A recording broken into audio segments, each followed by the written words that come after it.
اور جب روپیہ گرے گا، تیل مہنگا، ڈیزل پٹرول کی قیمتوں میں، بجلی کی قیمتوں میں مزید اضافہ، اور اس کے علاوہ جو بھی ہم سمجھتے ہیں کہ جو بزنسز جو انٹرسٹ ریٹ ہے وہ سکویز ہوتی جائیں گی، بے روزگاری بڑھ رہی ہے، فیکٹریاں بند ہو رہی ہیں. سو اس لیے جدھر آج ہم کھڑے ہیں، میں اب آپ سب کے سامنے کہنا چاہتا ہوں کہ صرف ایک طریقہ ہے نکلنے کا، اور باقی چیزیں آپ کئی کر سکتے ہیں، لیکن سب سے پہلے ایک طریقہ ہے، اور اس میں آپ سب کی اس ملک کو اب مدد ہے، اور وہ ہے rule of law. Rule of law کا مطلب یہ ہے کہ ایک ملک کے اندر جو انصاف کا نظام ہے اس کے اوپر لوگوں کو اعتماد ہو. اس ملک میں کمزور اور طاقتور کے لیے ایک ہی قانون ہو. اس کو رول آف لا کہتے ہیں. میرے نبی صلی اللہ علیہ وسلم نے مدینہ کی ریاست میں، اور یاد رکھے ہمیں حکم ہے اللہ کا کہ ان کی سنت پہ چلو، ان کی زندگی سے سیکھو. کیوں اللہ نے حکم کیا تھا؟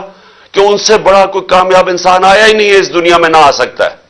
اور انہوں نے جو ریاست قائم کی تھی، یہ یاد رکھیں کہ وہ جو ریاست قائم کی تھی وہ اس میں 627 میں جنگ خندق تھی، جدھر مسلمان بال بال امہ بچی، اور اس کے 10 سال کے بعد دو سپر پاورز رومن امپائر اور پرشین امپائر ان کے سامنے گھٹنے ٹیک گیا. 10 سال کے بعد، یہ تاریخ کی فیکٹ بتا رہا ہوں. تو انہوں نے چینج کیا تھا. ایک ان لوگوں کی جن کی حیثیت نہیں تھی ان کو ورلڈ لیڈرز بنا دیا تھا، دنیا کی امامت کی تھی. اور یہ تاریخ میں ہے. سب سے عظیم سیولائزیشن بنا تھا، ہر سائنسز میں انہوں نے لیڈ کیا تھا. تو انہوں نے جو سب سے پہلے مدینہ کی ریاست میں چیز قائم کی تھی، رول آف لا، انصاف قائم کیا تھا، عدل اور انصاف، کہ میری بیٹی بھی اگر چوری کرے تو اس کو سزا ملے گی. تمہارے سے پہلے قومیں تباہ ہوئی جو طاقتور کے لیے ایک قانون اور کمزور کے لیے دوسرا. یہ ہے میرے پاکستان کے وکیلوں، یہ ہے پاکستان کا سب سے بڑا مسئلہ. اس کے ساتھ جڑی ہوئی ہے معیشت. پہلے انصاف آتا ہے پھر خوشحالی آتی ہے. پاکستان یہاں اس لیے نہیں گرا کہ ہمارے پاس وسائل کی کمی ہے یا انصاف کی کمی ہے. آپ کے سامنے ہے جو ہو رہا ہے پاکستان میں، کہ نامور ڈاکوؤں کو، جن کے اوپر ہمارے دور میں نہیں، پرانے کیسز تھے، اربوں اربوں روپے کے کیسز تھے، ان کو پہلے اوپر سازش کے تحت بٹھایا گیا اور انہوں نے اپنی ساری چوریاں معاف کر لی. مجھے بتائیں، دنیا میں مجھے کوئی ایک، اور مجھے اللہ نے موقع دیا کرکٹ کے ذریعے 20-25 سال ساری دنیا میں نے دیکھی ہے، برطانیہ میں کرکٹ کھیلا، ان کا سسٹم دیکھا. ایک مجھے خوشحال معاشرہ بتا دیں جس کو ہم ڈیولپڈ ورلڈ کہتے ہیں. مجھے ایک بتا دیں جدھر طاقتور نے، کسی ایم این اے نے، منسٹر نے، بڑے لوگوں نے چوری کی ہو پبلک کے پیسے کی اور اس کو معافی ملی ہو. ایک مجھے ملک بتا دیں جس کو این آر او دیا ہو انہوں نے. تو ہم تو وہ کر رہے ہیں کہ ہمارے 1500 سال پہلے نبی صلی اللہ علیہ وسلم نے کہہ دیا تھا کہ اگر طاقتور چوری کرے گا اور اسے نہیں پکڑو گے اور صرف کمزور کو جرم میں پکڑو گے تو ملک تباہ ہو جائے گا. آپ کے سامنے اب حالات ہے. انہوں نے جو ملک، اور آپ اکنامک سروے آف پاکستان دیکھ لیں، جو سب سے تیزی سے ترقی کر رہا تھا اپنی 17 سال کے بعد، تیسرے سال 5.7% گروتھ ریٹ اور چوتھے سال 6% گروتھ ریٹ، انڈسٹری گرو کر رہی تھی، ایکسپورٹس گرو کر رہی تھی، ہماری زراعت گرو کر رہی تھی 4.5%. 17 سال کے بعد ٹیکس کلیکشن میکسیمم تھی، سروسز انڈسٹریز گرو کر رہی تھی. اس کو کیسے ہوا کہ اس کو آج آ کے یہاں پاکستان کھڑا ہو گیا؟ اور یہ اس کی وجہ یہ ہے کہ کبھی بھی ملک میں وہ لوگ جو ایک ملک کے ادارے تباہ کرتے ہیں، وہ آج تک کبھی ادارے ٹھیک نہیں کر سکے. جو لوگوں نے معیشت پر 30 سال سے تباہ کر رہے ہیں، وہ آج کیسے ٹھیک کرنا تھا انہوں نے؟ یہ کون سا ذہن تھا جس نے پکڑ کے ان کو اوپر بٹھا دیا؟ تو آج اب آگے کا راستہ میں آپ کو بتاتا ہوں. آگے کا راستہ بھی آپ کے ہاتھ میں ہے. یہ سٹرگل ہے پاکستان کی رول آف لا. طاقتور کو قانون کے نیچے لے کے آنا، کسی کو NRO نام دینا. جب تک لوگوں کو ہمارے انصاف کے نظام کے اوپر اعتماد نہیں ہوگا، خوشحالی نہیں آنے لگی، اس سے نہیں نکلنے لگے. اور میں آج آپ کو کہوں، کیونکہ میں سب سے بہتر بیرون ملک پاکستانی کو جانتا ہوں، سب سے زیادہ انہوں نے میری مدد کرکٹ کے زمانے سے ان کو جانتا ہوں. اس کے بعد جب شوکت خان اب بنائے تو انہوں نے سب سے زیادہ مدد کی. نمل یونیورسٹی تو انہوں نے مدد کی. ابھی سیلاب کے لیے پیسے اکٹھے کیے تو آدھا پیسہ ادھر سے آیا، آدھا اس لیے نہیں آ سکا کیونکہ سسٹم نہیں تھا ہمارے پاس وہ پیسے ریپیٹریٹ کرنے کا، نہیں تو اس سے بھی زیادہ آنا تھا. اور آج سب سے جو ہمارے زمانے میں جو چیز، ایک تو ایکسپورٹس ہم نے بڑھائی، دوسری ریمیٹنسز. ہمارے زمانے میں ریکارڈ ریمیٹنسز آئی ہیں. جب ہم 2018 میں آئے تھے تو $19 ارب ریمیٹنسز تھی. ہم جب گئے ہیں 3.5 سال کے بعد تو $21 ارب کی ریمیٹنسز تھی اور بڑھ رہی تھی. تو یہ جو آپ کا اثاثہ، یہ یاد رکھیں، اب کوئی اس ملک کو نہیں نکالے گا اس دلدل میں سے سوائے بیرون ملک پاکستانی.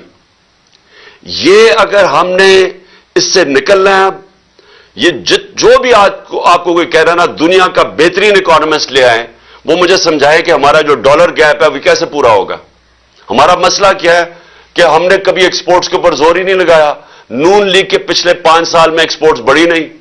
جب یہ 99 میں گئے تھے تب بھی ایکسپورٹس نہیں بڑھی. تو جب دولت ہی نہیں آ رہی، ڈالرز نہیں آ رہا، تو ملک خوشحال کیسے ہونا ہے؟ تو ہم یورپ میں کبھی قبضہ گروپ نہیں سنے، امریکہ میں کمیونٹی کبھی قبضہ گروپ نہیں ہے. یہ مڈل ایسٹ میں آ جائیں، یہاں جو آپ کے ورکرز ہمارے جو وہاں کام کرتے ہیں، کبھی سعودی عربیہ میں سنا ہے قبضہ گروپ ہے، کبھی دبئی میں سنا ہے قبضہ گروپ ہے. کیوں جا کے پاکستانی یہاں فیکٹریاں نہیں لگاتے، دبئی میں چلے جاتے ہیں، سعودی عربیہ میں چلے جاتے ہیں، ملیشیا میں فیکٹریاں لگا دیتے ہیں؟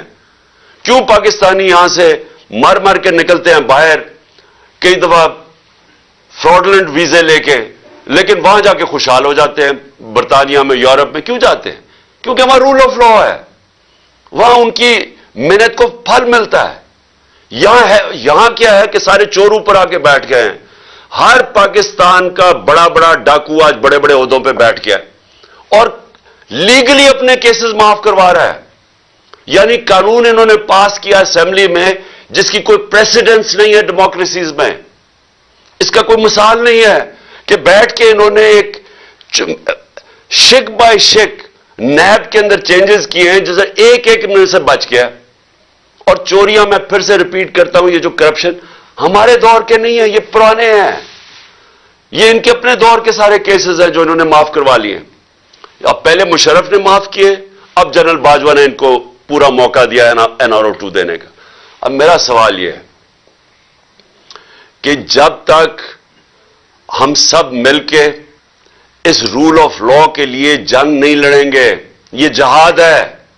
انصاف کے لیے تو سارے اللہ کے پیغمبروں نے حکم دیا تھا. جو جہاد، یہ جہاد کا کانسیپٹ کیا ہے؟ جہاد کا ہر کوئی جہاد کہتا ہے. جہاد کی سب سے بڑی چیز ہے نا انصافی، ظلم کا مقابلہ کرنا جہاد ہے.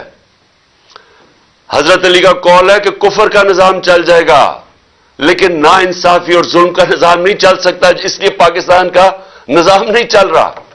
تو جب تک ہم مل کے مقابلہ نہیں کریں گے کہ یہ جو لوگ طاقتور اوپر آ کے بیٹھ گئے ہیں اور قانون سے اوپر اپنے آپ کو کر لیا، یہ کیسے ہو سکتا ہے کہ ایکس پرائم منسٹر، سب سے بڑی پارٹی کا ہیڈ، میں اپنی FIR نہیں رجسٹر کروا سکا؟ مجھے بتائیں، عام آدمی جو بات ہے محنت کر کے اوورسیز پاکستانی اور پاکستان میں انویسٹمنٹ کرتا ہے، اس کا طاقتور سے ٹاکرا ہو جائے تو اس کو کون بچائے گا؟ مغرب میں اس کو بچاتے ہیں. ان کا جو لا ہے وہ پروٹیکٹ کرتا ہے کمزور کو، جس کو انصاف کہتے ہیں. حضرت ابو بکر جب خلیفہ بنے، پہلے تو نبی صلی اللہ علیہ وسلم نے سب سے پہلے عدل اور انصاف قائم کیا مدینہ میں. حضرت ابو بکر خلیفہ بنے، ان کی پہلی سٹیٹمنٹ سن لیں کہ کمزور اور طاقتور کو میں قانون کے سامنے ایک برابر کروں گا، انصاف قائم کروں گا. حضرت عمر خلیفہ بنے، سب سے پہلے انہوں نے کہا کہ میں انصاف قائم کروں گا. حضرت علی کی پہلی سٹیٹمنٹ پڑھ لیں، انصاف قائم کروں گا.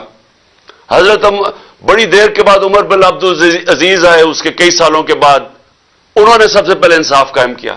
دیکھیں انصاف کا جو نظام ہوتا ہے، جس طرح نیلسن منڈیلا نے کہا کہ اگر آپ نے غربت کم کرنی ہے تو انصاف قائم کرو، نیلسن منڈیلا کہہ رہا ہے۔ یہ تو میرا سب کے لیے کہ ہمارے ملک میں وہ نظام جدھر اعظم سواتی کو، یعنی ایک سینیٹر کو ایک ٹویٹ کرنے پہ، اور سچی ٹویٹ جو ایک پولیٹیشین کا کام ہے کرنا، میرا کام ہے کہ اگر پبلک کا پیسہ چوری ہو رہا ہو تو میرا کام ہے اس کے اوپر آواز بلند کرنا، تو وہ NRO2 کہتا ہے کہ جنرل باجوہ نے دیا ہے، اس کے اوپر اس کے پوتے اور پوتیوں کے سامنے تشدد کیا گیا، صبح کے 3 بجے ان کے سامنے ننگا کر کے باہر میں لے جا کے اس کو مارا گیا، ظلم کیا گیا اس کے اوپر۔